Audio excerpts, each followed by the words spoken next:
Hello students, I am Anurag Rai. In this video, I am going to explain an important topic of English grammar which is non-finite verbs.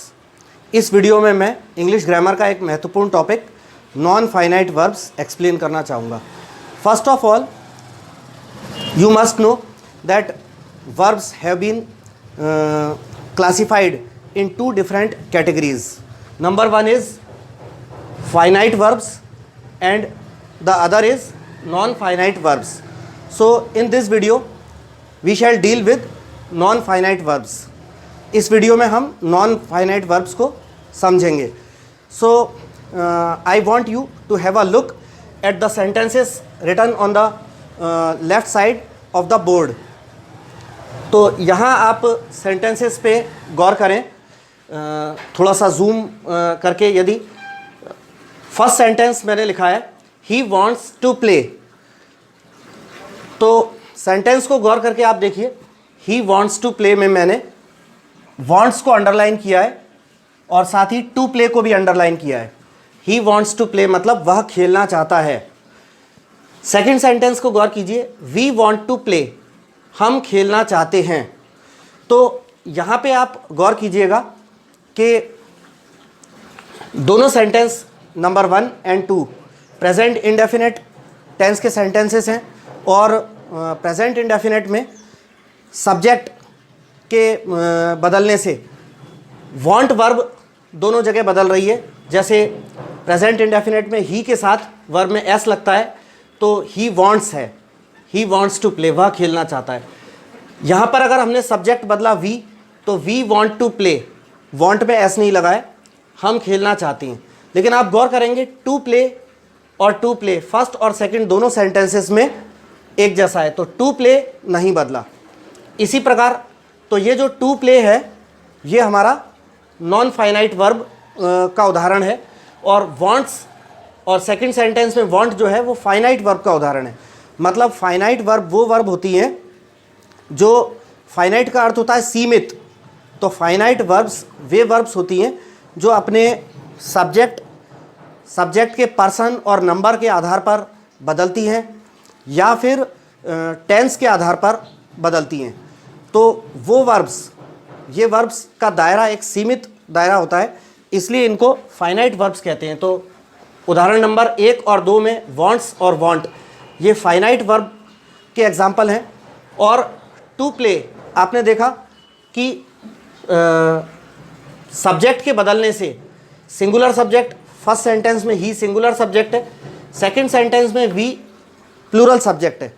तो subject के बदलने से want और wants तो बदले हैं, wants जो है वो वांट हो गया है, लेकिन टू प्ले दोनों में एक जैसा है.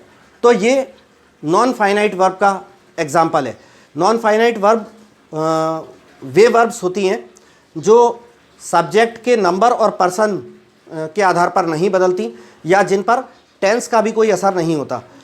इसी तरह आप एग्जाम्पल नंबर 3 में देखें, ही वॉन्टेड टू प्ले, वह खेलना चाहता है. यहाँ पर एग्जाम्पल नंबर 3 में हमने टेंस बदल दिया है, he wanted to play past indefinite tense हो गया है, तो वॉन्ट यहाँ बदलकर वॉन्टेड हो गया, लेकिन टू प्ले वैसा का वैसा है. इसी तरह एग्जाम्पल नंबर 4 और 5 में देखें अगर, तो हमने लिखा है एग्जाम्पल नंबर 4 में talking on phone she cooks food, phone पर बात करते करते वह खाना बनाती है. तो यहाँ पर टॉकिंग और 5th वाला एग्जाम्पल है talking on phone she cooked food.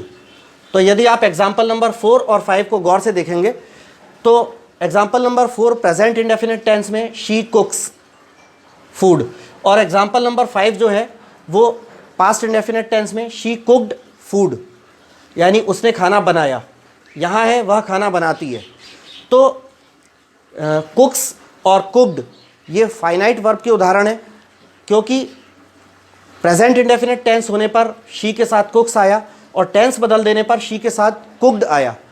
तो यहाँ पर वर्ब बदल रही है टेंस के बदलने पर, इसलिए ये कुक्स और कुक्ड फाइनाइट वर्ब के उदाहरण है. लेकिन इन दोनों वर्ब्स के बावजूद यहाँ पर जो शुरू में वर्ब लिखी गई है टॉकिंग, टॉकिंग, ये दोनों में एग्जाम्पल नंबर 4 और 5 दोनों में सेम है. तो ये टेंस के बदलने पर टॉकिंग नहीं बदली। तो टॉकिंग जो है एग्जाम्पल नंबर 4 में और 5 में ये नॉन फाइनाइट वर्ब का उदाहरण है। इसका अर्थ है फ़ोन पर बात करते हुए वह खाना बनाती है। ठीक है। एग्जाम्पल नंबर 5 का अर्थ क्या होगा? Talking on phone she cooked food. Phone पर बात करते करते उसने खाना बनाया। तो एक में प्रेजेंट इंडेफिनिट टेंस है, एक में पास्ट इंडेफिनिट टेंस है। तो कुक्स और कुक्ड अलग अलग है, ये फाइनाइट वर्ब्स के उदाहरण है। और टॉकिंग दोनों में सेम है, ये नॉन फाइनाइट वर्ब का उदाहरण है। इसी तरह आप एग्जाम्पल नंबर 6 पर गौर कीजिए। शी लाइक्स ईटिंग आइसक्रीम, मतलब वह आइसक्रीम खाना पसंद करती है। तो शी के साथ लाइक्स है। एग्जाम्पल नंबर 7 में देखिए, आई लाइक ईटिंग आइसक्रीम, मैं आइसक्रीम खाना पसंद करता हूँ या मुझे आइसक्रीम खाना पसंद है। तो आई के साथ लाइक है, जबकि शी के साथ लाइक में एस लगा है। तो लाइक और लाइक्स ये दोनों फाइनाइट वर्ब के उदाहरण है। और ईटिंग दोनों में सेम है, ईटिंग नहीं बदला, तो ये ईटिंग जो है नॉन फाइनाइट वर्ब का उदाहरण है। इसी तरह अब हमने एग्जाम्पल नंबर 8 में टेंस बदल दिया है। शी लाइक्ड ईटिंग आइसक्रीम, मतलब वह आइसक्रीम खाना पसंद करती थी या उसे आइसक्रीम खाना पसंद थी। तो यहाँ पर एग्जाम्पल नंबर 6 में लाइक्स हुआ, 7 में लाइक था, 8 में लाइक्ड हो गया। लेकिन 6, 7, 8 में ईटिंग एक जैसा रहा। तो ईटिंग जो है वो नॉन फाइनाइट वर्ब का उदाहरण है। इसका मतलब है कि नॉन फाइनाइट वर्ब वो वर्ब है जो टेंस के बदल जाने पर या फिर सब्जेक्ट के नंबर या पर्सन के बदल जाने पर बदलती नहीं है। तो अब now have a look at the right side of the board.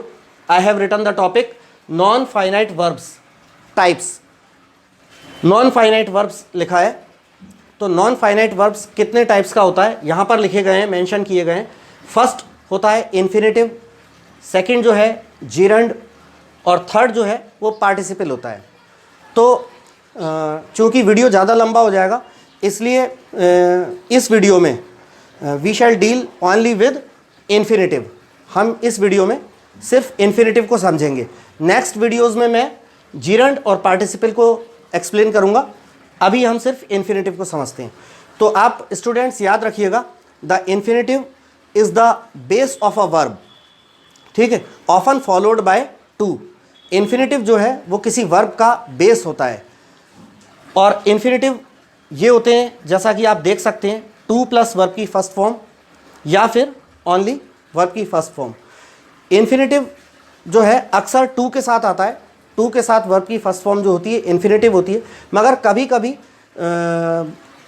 कुछ सर्टेन कंडीशंस लागू होती हैं जब इन्फिनेटिव अकेला वर्ब की फर्स्ट फॉर्म के रूप में आता है।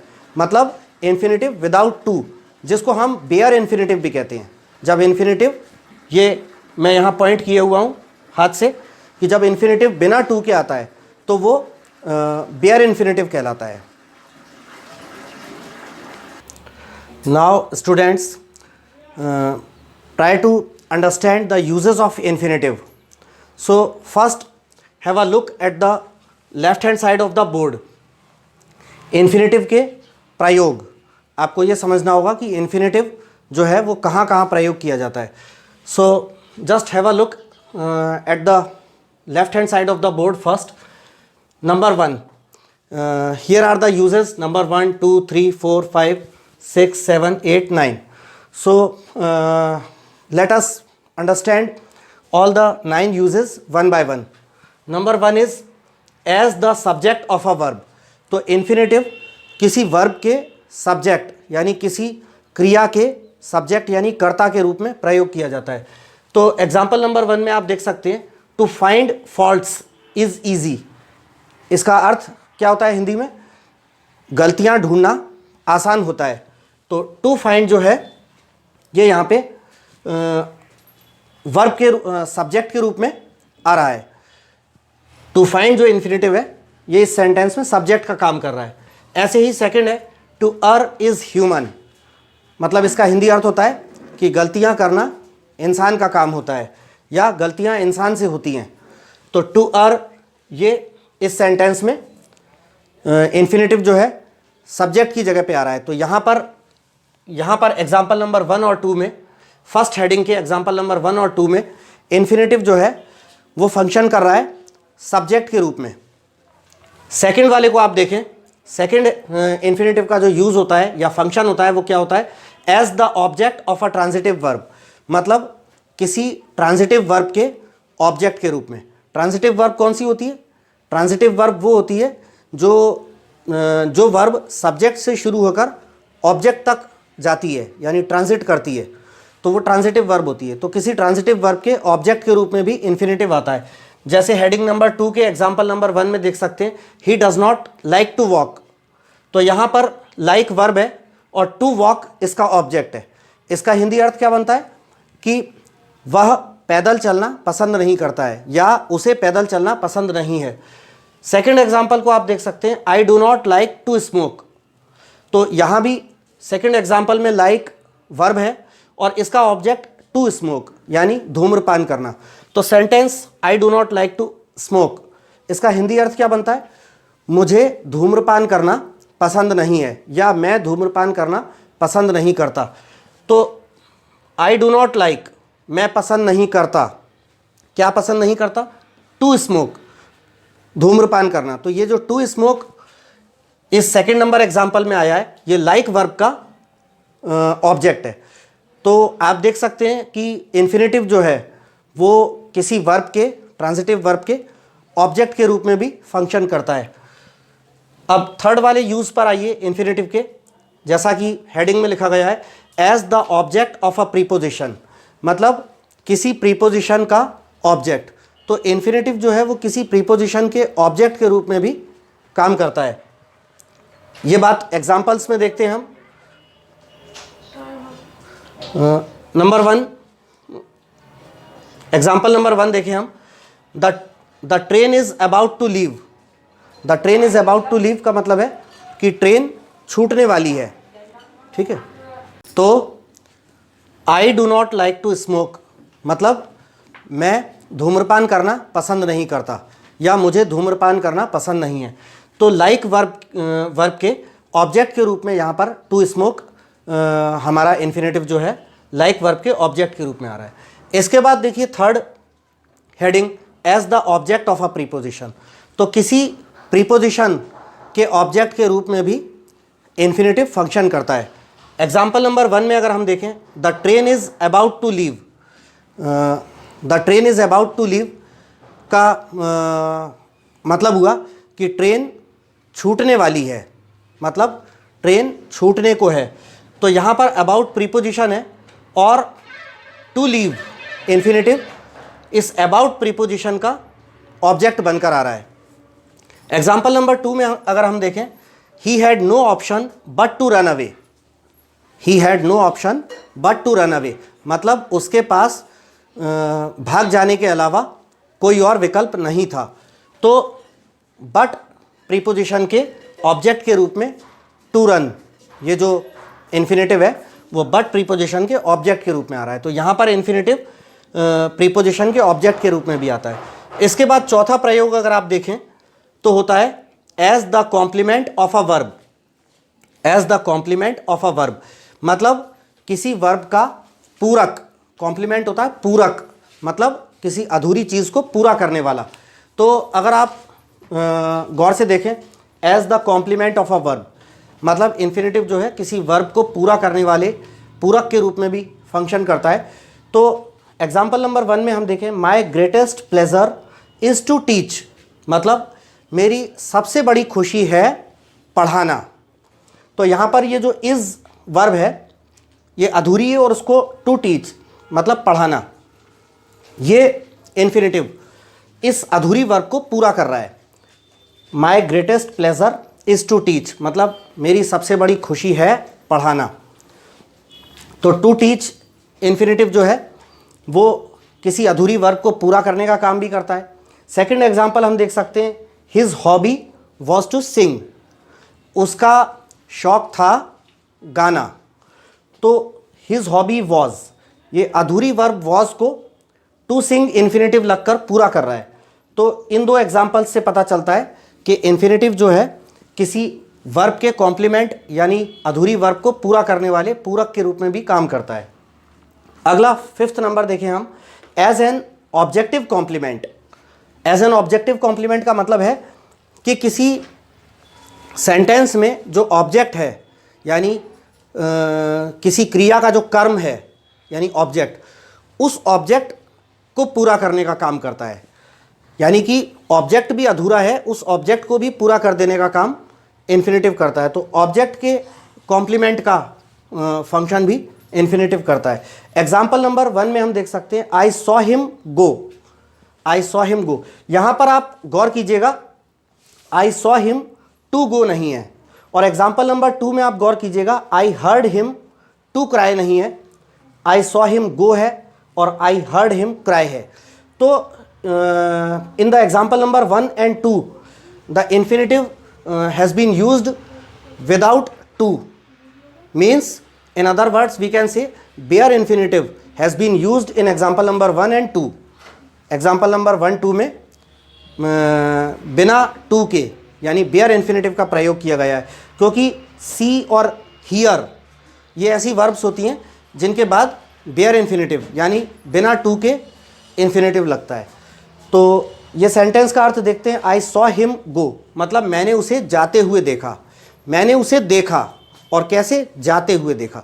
तो ये ऑब्जेक्ट को भी पूरा कर रहा है ये इन्फिनेटिव। सेकंड एग्जांपल में देखिए, आई हर्ड हिम क्राई, मतलब मैंने उसे रोते हुए सुना। तो मैंने उसे सुना, आई हर्ड हिम, मैंने उसे सुना। अब कैसे सुना? क्राई, रोते हुए। तो यहाँ पर ये हिम जो ऑब्जेक्ट है, इस ऑब्जेक्ट को कॉम्प्लीमेंट कर रहा है, यानी ऑब्जेक्ट के पूरक का काम कर रहा है इन्फिनेटिव।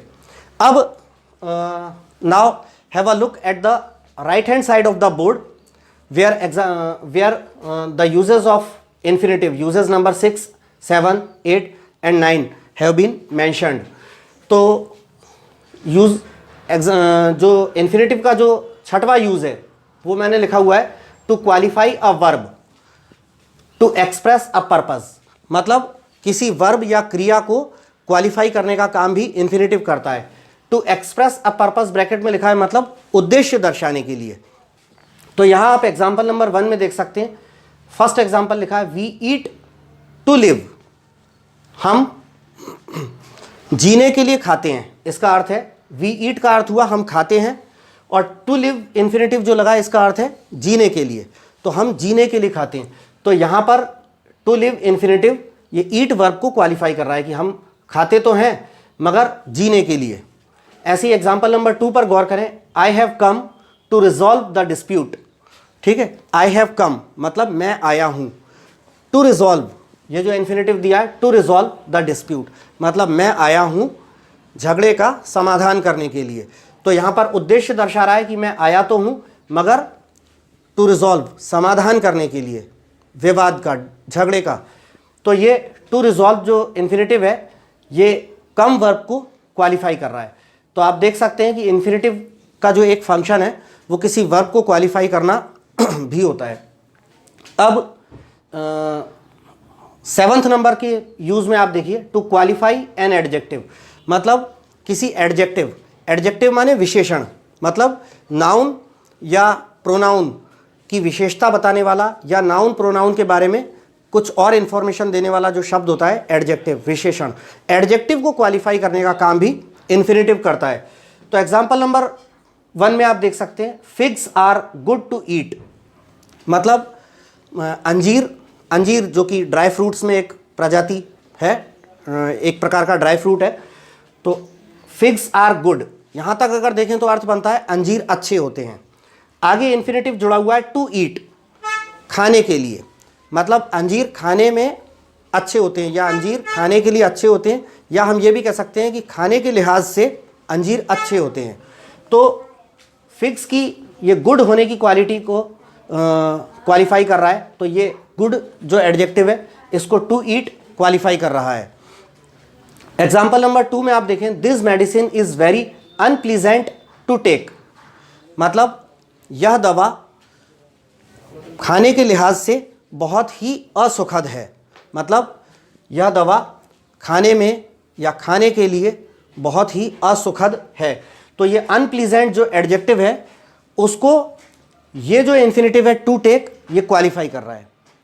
आगे आप देख सकते हैं इन्फिनेटिव का 8वां प्रयोग, टू क्वालिफाई अ नाउन, किसी नाउन को क्वालिफाई करने या नाउन के बारे में और अधिक जानकारी देने के लिए भी इन्फिनेटिव का प्रयोग होता है। तो एग्जाम्पल नंबर 1 में आप देखें, this is the time to sleep, यह सोने का समय है।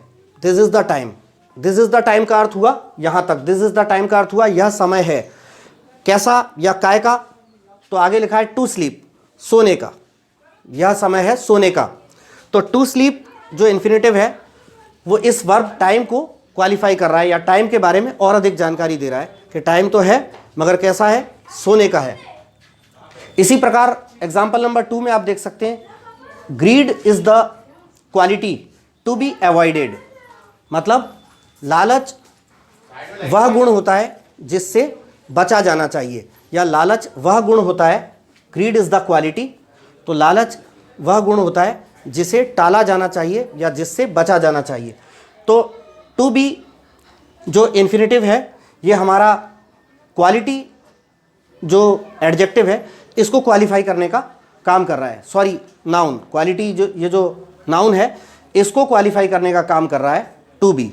और इन्फिनेटिव का एक आखिरी 9वां जो आप यूज़ है उसको अगर देखें, टू क्वालिफाई अ सेंटेंस, यानी किसी सेंटेंस को, यानी एक पूरे के पूरे सेंटेंस को, वाक्य को ही क्वालिफाई करने का काम भी इन्फिनेटिव करता है।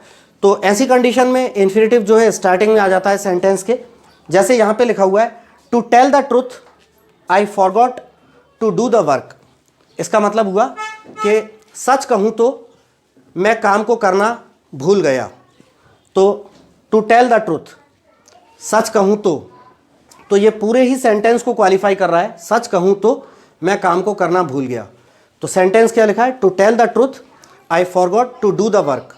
अब एग्जाम्पल नंबर 2 पे अगर आप गौर से देखें, to be frank I don't like him, मतलब खुलकर कहूँ तो मैं उसे पसंद नहीं करता। तो टू बी फ्रैंक, ये टू बी जो है ये हमारे पूरे सेंटेंस को क्वालिफाई कर रहा है। तो इस वीडियो में मैं यहीं तक एक्सप्लेन मैंने जो किया हुआ है, इससे आगे के वीडियोस में, अभी इन्फिनेटिव का टॉपिक बड़ा है, लंबा है, तो इससे आगे का पार्ट जो है वो मैं अपने नेक्स्ट वीडियो में कंटिन्यू करूँगा। So students, if you like my video, please subscribe my channel Anurag Rai English tutor. Thanks.